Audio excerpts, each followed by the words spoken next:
that viewer video of that massive fire in Cottage Grove. 3 homes were destroyed, and you can see the flames racing through the dry brush, consuming trees.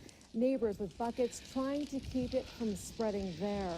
Well, this fire happened near Cottage Grove, and it started last night. Right now, some of the scorched land is still smoldering, that is. We bring you continuing coverage right now with KEZI 9 News reporter Jessica Babb, who's been on scene since around 3 this morning. And Jessica, the woman you interviewed who captured that fire video, she knocked on doors to help alert neighbors to the fire. Well, that's exactly right, Sean. This fire has really rocked the community. Some residents in the area losing everything. This morning, we introduced you to a man named Ben who watched his house burn to the ground.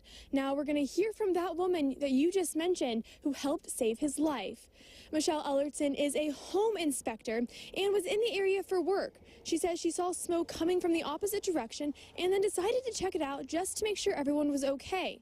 When she got there, she says she saw a trailer and Ben's home on fire. Luckily, she was able to persuade Ben to come out. But then Ben had noticed his brother's home next door was also on fire, and they thought at first that he did not make it out. She says it was emotional, but shortly after, his brother pulled up to the house. Ellerton says she was relieved, but also says his experience gave her some perspective.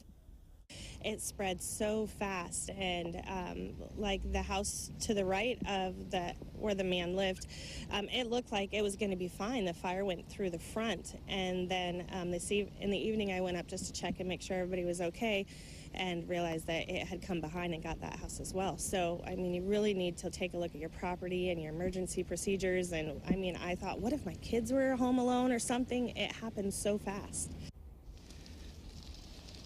She says it took crews about 30 to 40 minutes to respond just because of how far out the fire was located, and says it's a good reminder to have an emergency procedure in place. Now, some animals did die in this fire, some cats and dogs, but Ellerton says she is relieved that everyone else made it out safe. Live in Dorena, Jessica Babb, KEZI 9 News. And with all these